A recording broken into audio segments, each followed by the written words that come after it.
District, Franklin.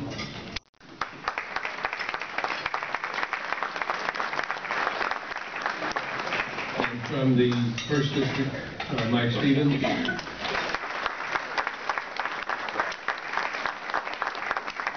From the 3rd District, Inglewood Morales.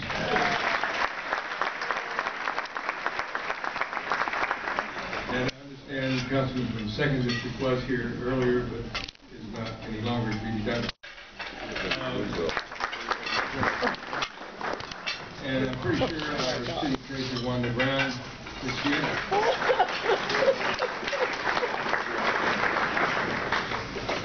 With that, I would now like to introduce our keynote speaker for the day. I'm not sure what annual State of the City speech this is, because it was going on for years when I was still up there. But anyway, I'd like to introduce the mayor of our city and the man who has, in my opinion, brought the city back on the right course financially and politically, Jim Bucks.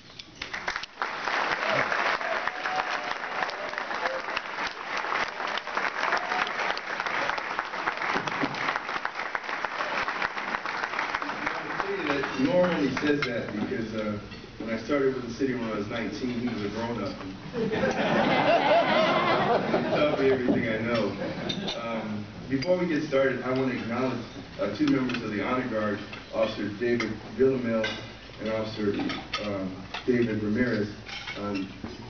Officer Villamil served 2 tours in Afghanistan and Ramirez 1 tour, so please stand up.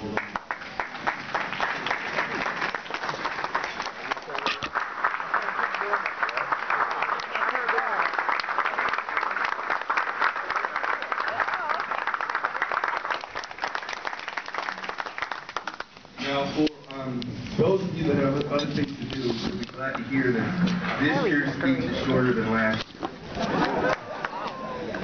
But I'm going to tell you something very interesting. The first speech I did when I was on the job for 2 months was 17 days. And it was like, hey, I'm here, here's some bad things, but everything will be all right, let's go home, right?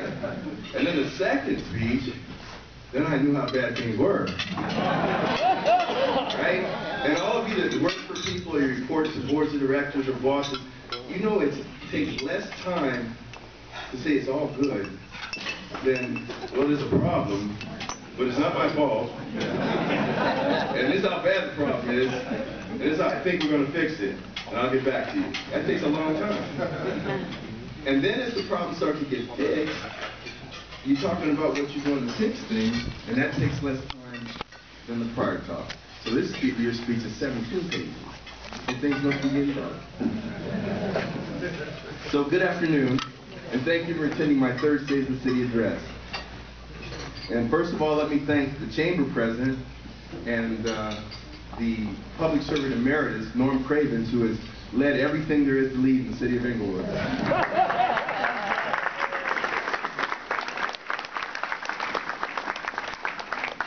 Taught me half the stuff I know. And the entire Inglewood Airport Chamber of Commerce for once again hosting this event. Our chamber is superb, and its work has added energy to the progress we've experienced recently in Inglewood. And I was going to recognize my council colleagues, but Norm did that. I'd like to recognize briefly our city manager, Artie Field.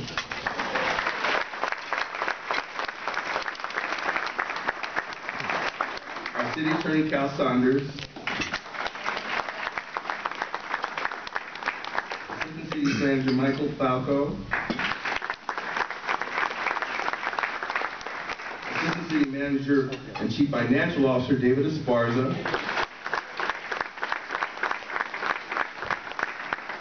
Our new Chief of Police, Mark Fronarada. And our new Director of Public Works, Louis Atwell.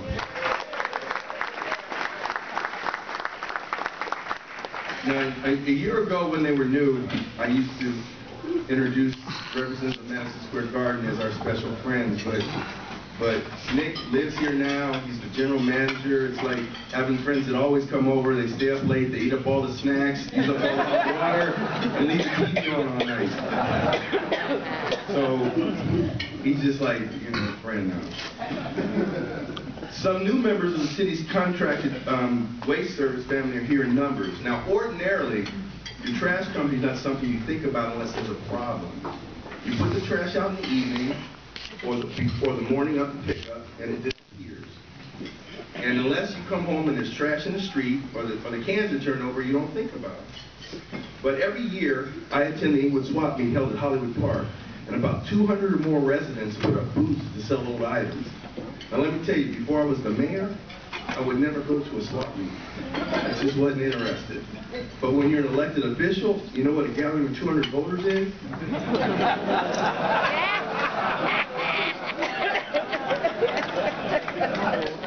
It's a chance for a free poll of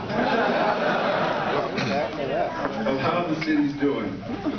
And so you're out there face to face, naked to the world, to hear the good and the bad of how government is delivering for the residents.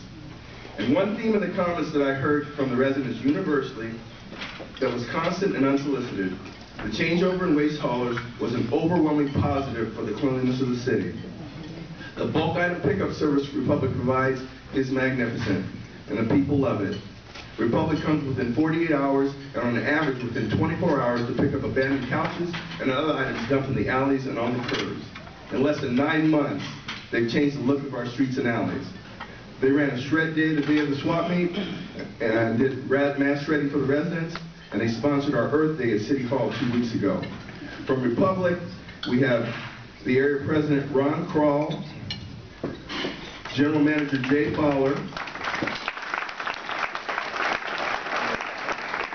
Juan Rodriguez and Andre Griggs, operation managers, Gilbert Alvarado, route supervisor for Inglewood, and Don Harris and Sam Pena, the community liaisons, and Mari Morales, our Inglewood office manager.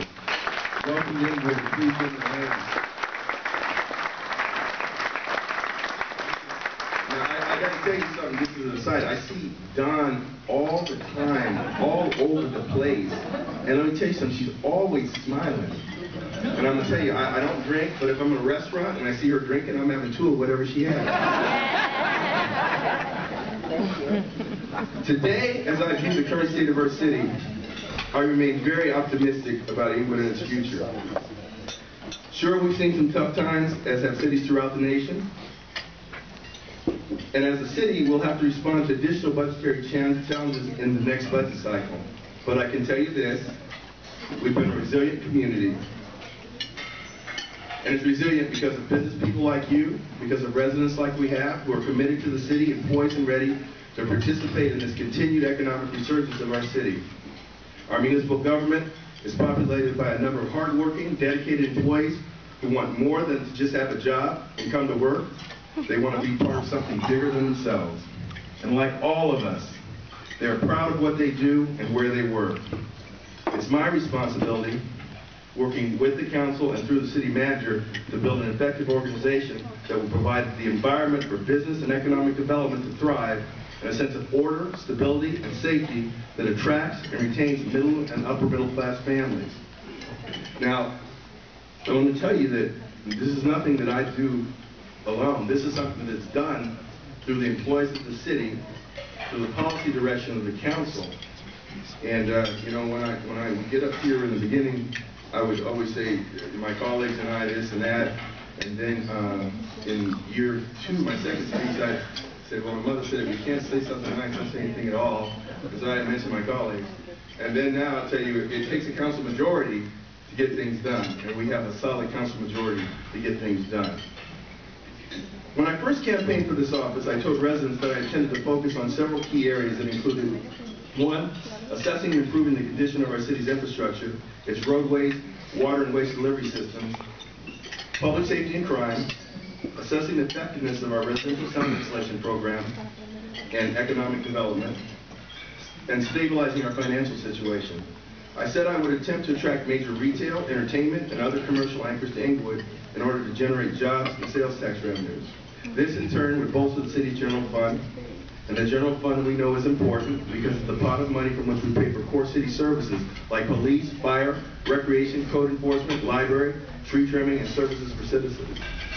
Last year, I discussed a series of management failures, operational and bureaucratic incompetencies that exacerbated the impact of the recession and the housing market crash on the city's financial picture.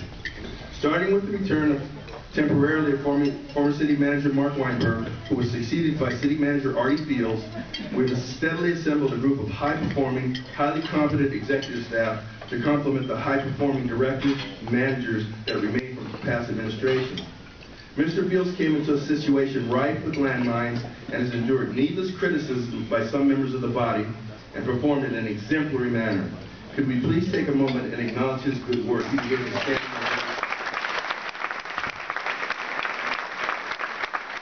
Thank you, Artie. Mr. Fields' new team is anchored by Assistant City Manager Michael Falco, who we affectionately refer to as Jamaica Mike. Because over the years and to this day, he does so many jobs and functions for the city that he doesn't get paid for. Mike's the equivalent of Lamar Odom, a 7-footer who can play center, both forward positions, and dribble the ball up court behind his back and shoot with either hand. Mike, we appreciate you.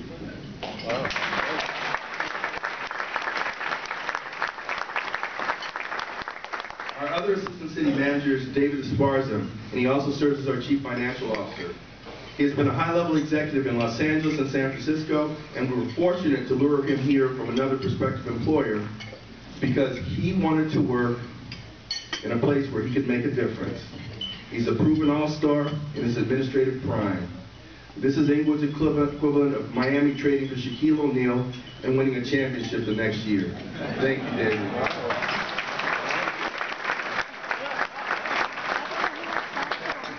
Mr. Lewis Atwell is our new Public Works Director. He took over a department that was being managed temporarily by Harry Frisbee after the sudden departure of the prior director. I want to publicly thank Harry for the outstanding job he did as interim director. We're so fortunate that he was here to steady the ship. He's a can-do and customer service-oriented professional. Thank you, Harry.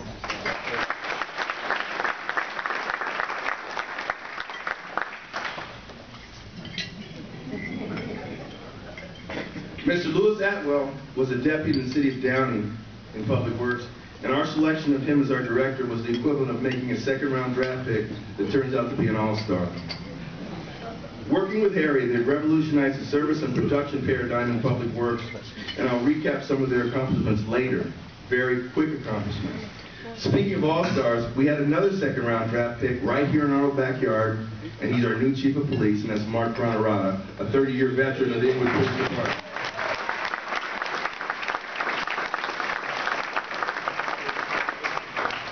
Under his leadership, violent crime is falling demonstrably. And remember this, Mark and Lewis, Willis Reed, Dennis Johnson, Manu Ginobili, Danny Ainge, Gilbert Arenas, and Dennis Rodman all went in the second round as well. And they were all-stars. This is my third address, but my second full year in office, and this has been a year of progress. 2 years ago, 1 month after the job as mayor, I classified the state of the city as optimistic.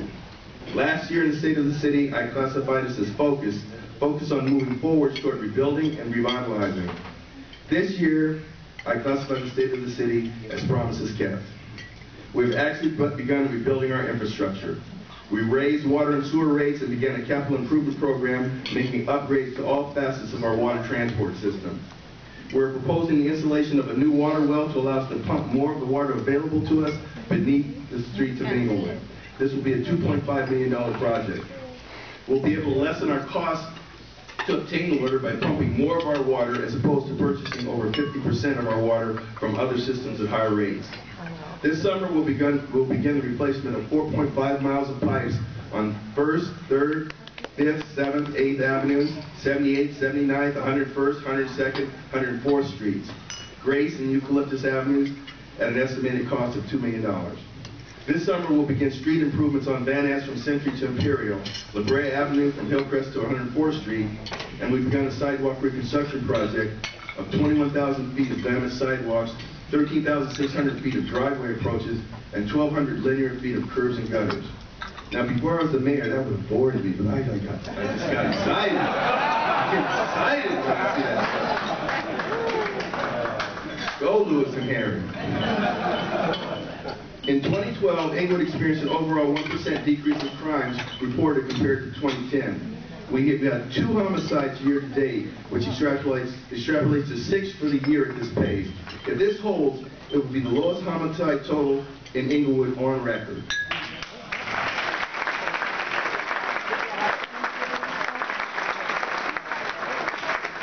Violent crime remains down compared to when I took office, with homicides down over 30%, aggravated assaults are down 13%, the crime of rape is down 18%, and auto theft down 9%. Our overall crime rate remains the lowest it's been since the 1970s. Again, I want to give recognition to Chief Mark Ronrada, Captains Martin Sissick, Marie DiBernardo, Steve Overly, and the men and women of the Inglewood Police Department.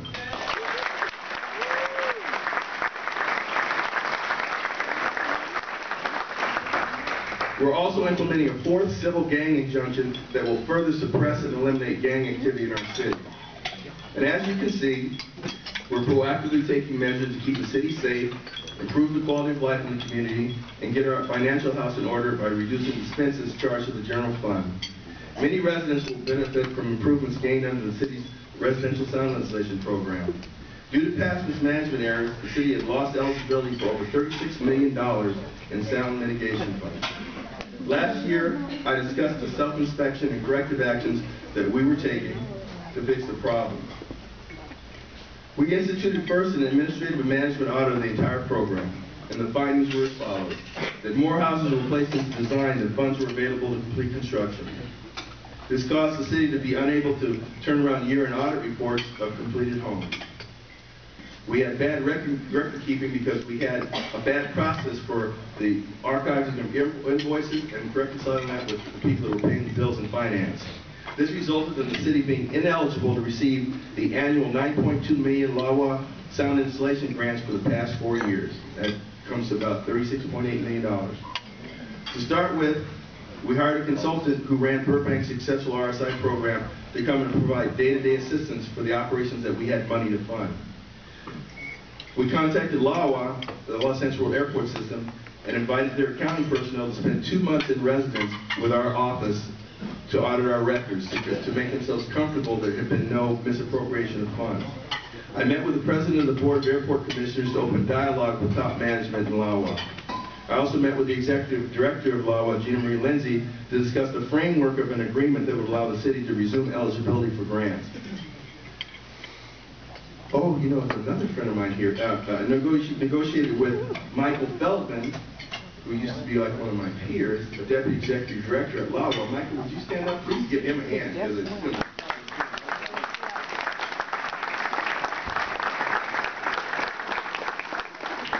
On the structure of the agreement, and the city sought and obtained a $15 million noise abatement grant from the FAA in December of 2012. I prepared a council initiative for the March 19th council meeting to ratify the agreement between the executive director of LAWA and myself. We retained a construction management firm to oversee and conduct the design and construction processes for insulating our homes here in Inglewood. And we're hiring an audit firm to complete the audits of past years of the program that were started by in-house staff and LAWA accountants. On March, I think it was 16th or something, after over a year of negotiations between myself and LAWA, I and the executive director signed an agreement with the airport system that will allow us to complete the installation of 1,000 homes in the next 12 months and 1,000 homes in the next 12 months following. And that's the equivalent of $50 million.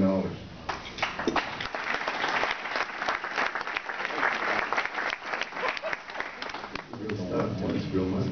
Million here, you know. Councilman Franklin and Councilman Rowles and I just returned from a lobbying trip to Washington, D.C.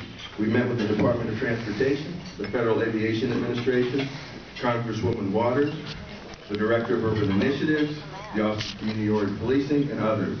We told the story of our progress of economic development in Inglewood and how we've fixed our residential sound insulation program. The FAA, based on our accomplishments, promised the city an additional $6 million for the residential sound insulation program.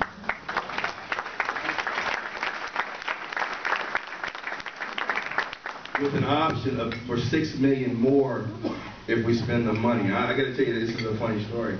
They were like wow, right? And I said, they said, do you need anything? I said, well, we have another 1,000 homes after that to get finished. And he said, wow. He said, well, you know, that's, we have like $12 million. He said, but would you mind if we just gave you $6 million to start and we gave you $6 million when you spent that other $6? I said, it's hard to insult me with $6 million.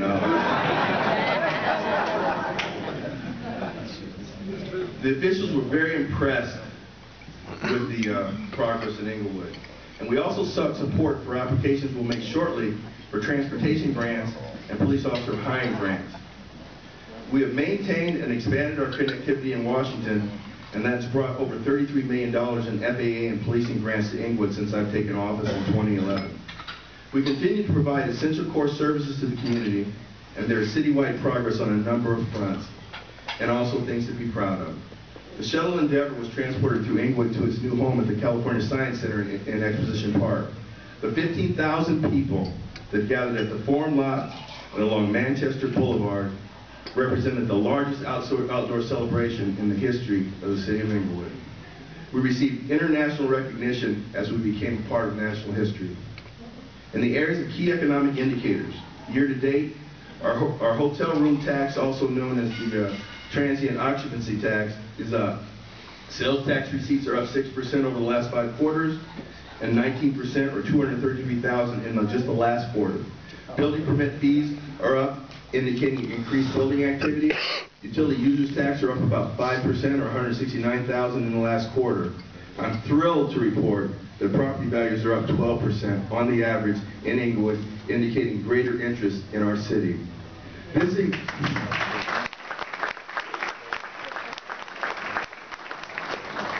This increase in assessed values, along with increased sales of real estate in Inglewood, has resulted in a 28% increase in property tax receipts, up $1.4 million. Average real estate inventory times, the average amount of time that a property is on the market from listing to an accepted offer, have dropped from 6 months to 30 days or less. That is a very significant statistic, and I want to thank Ted and Glenda Brass of Brass & Brass Realty for that information.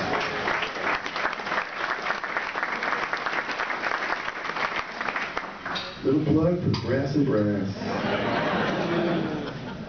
Also on the real estate front, investors are purchasing vacant, run-down, blighted, dilapidated, foreclosed properties, doing first-class, beautiful renovations, and leasing them with quick takers. This says 2 things. 1, Inglewood is again a desired place to live, and 2nd, investors want to hold on to these properties for the long term because they believe property values will continue to increase. Madison Square Garden has begun the renovation of the Forum. MSG is in the midst of the essential and exhaustive pre-construction phase of the project, and are pleased to have made significant progress and have continued to comply with their contractual commitments to pursue local hiring goals. Now, I'm going to go through hiring goals a little boring, but this is important. This is real money when you business people, right? You want to know? All right. The Garden is currently finalizing the design plan. They've hired the well-known and respected construction firm Clark Construction as their general contractor, with a long history in achieving and exceeding local hiring commitments on large projects. I have personally met and was very impressed with the principals of Clark, along with their outreach coordinator, who is responsible for identifying and helping to qualify locally based companies and individuals for the Forum project. To date, MSG has hired 45 local Inglewood residents out of 65 total jobs to fulfill construction and non-construction related work. That's a nearly 70% local employment rate.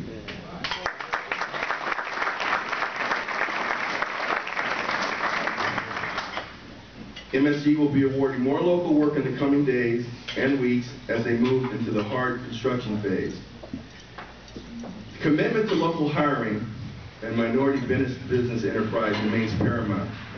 In keeping with MSG's commitment to the city, Clark Construction has employed a local outreach manager, Theodora Oyu. They have identified and taken meetings with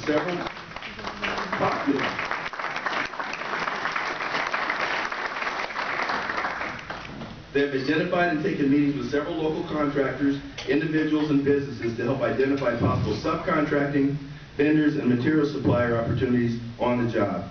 MSG is currently in the soft construction phase as well, in preparation for the larger and more invasive hard construction work.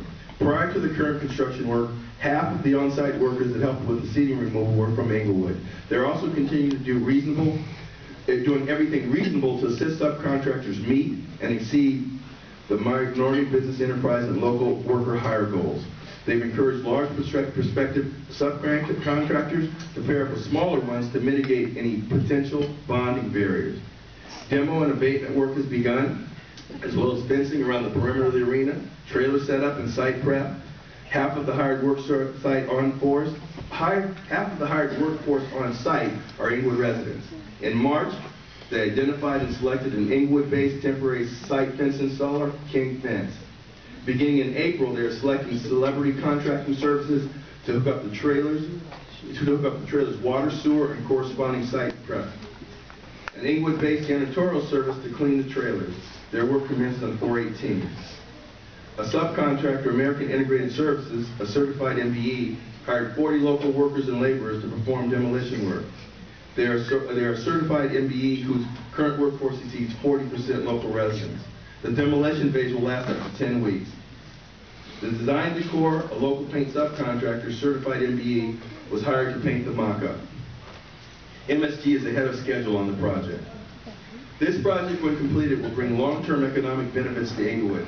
Economic analysis and forecasts indicate that the project will result in at least $34 million in general fund revenues and a $25 million incrementally in property taxes over the next 30 years.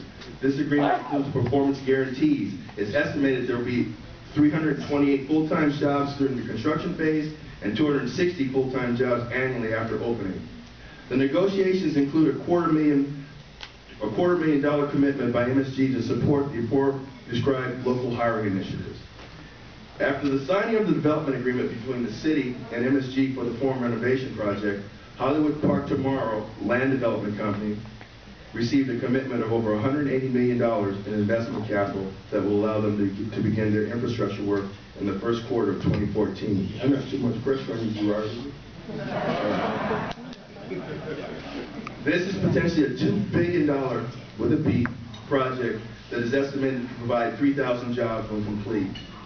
All that remains for us to do is to hold on while our future unfolds before our eyes. There are tough budget decisions to be made in the upcoming budget for the city.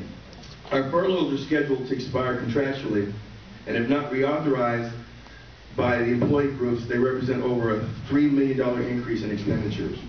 Increases in employee medical, insurance, and retirement contribution costs will add another $2 million plus to the shortfall. So we'll have to continue to figure out the present as we walk the bridge to our bright and prosperous future.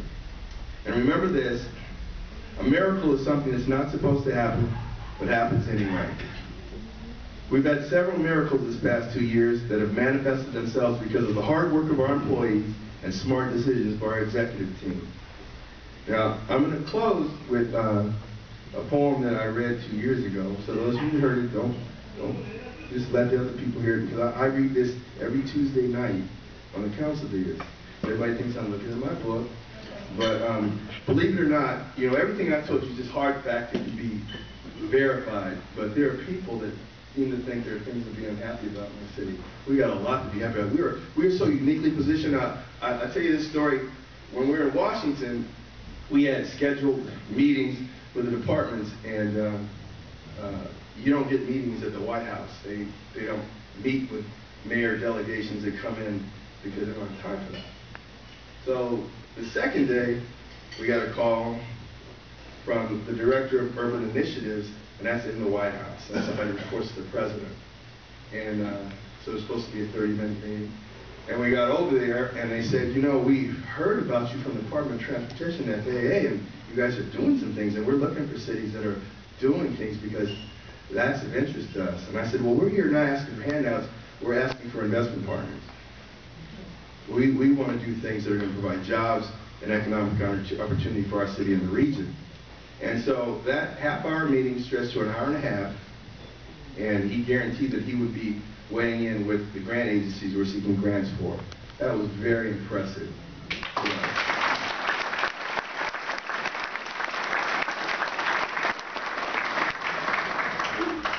So when people try to get you sad about things, this is my favorite poem, and it's Don't Quit, and I write Tuesday nights next to it.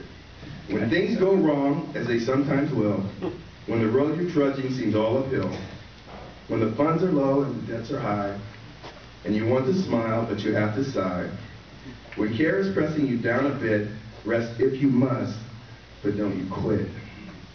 Life is queer with its twists and turns, as every one of us sometimes learns. And many a fellow turns about when he might have won, had he just stuck it out. Don't give up though the pace seems slow. You may succeed with just another blow. Often the goal is nearer than it seems to the faint and faltering man. Often the struggler has given up when he might have captured the victor's cup. And he learned too late when night came down how close he was to the golden crown. Success is failure turned inside out, the silver tint of the clouds of doubt.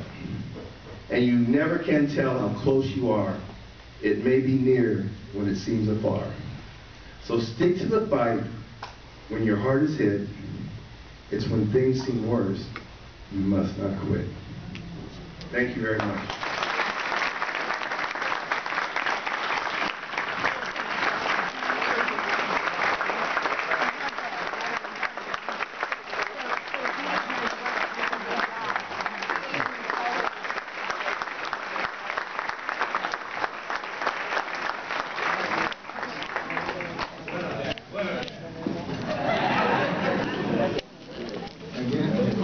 We want to thank Mayor Butts for that wonderful speech, uplifting speech. Again, I want to thank all of our sponsors that made this event possible. Especially want to thank the chamber staff who are here today. And I should have mentioned earlier, Shannon had a kind of a freak accident at home here a week or so ago and broke her ankle. And so she's had surgery and pins and stuff. So that's why she's not here. The only thing to close is how to distribute the centerpiece flowers. We thought of giving them to the oldest person at each table, but I don't have room enough in my car for 19.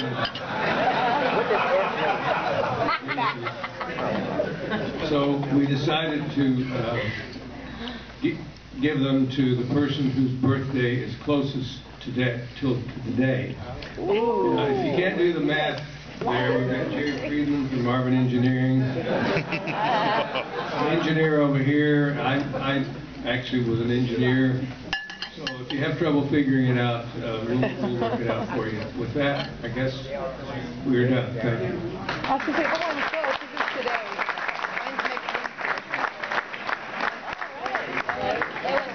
It was your wife. My wife's birthday tomorrow. You have to take this to your wife. There you go. So special. Yeah. Wow, a day apart. Many April sitting here, huh? Both choruses. Well, I'm the first part. April's second.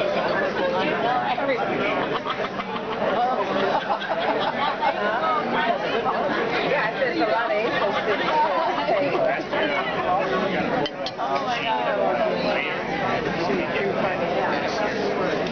That was good. I'm probably over 8. Yeah, I did. I'm hey, I did. So. I know. Can party next week? Yes, ma'am. Okay. I don't think there's nothing on my calendar. The guy me either. I'm tired, but I do.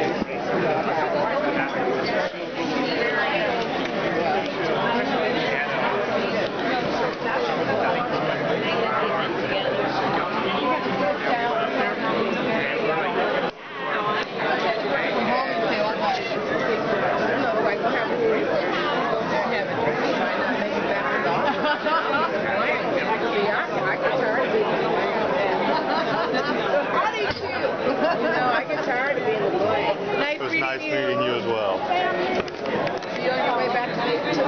I sure am. 2:30 and 3 and 4. Yeah, we're 2:30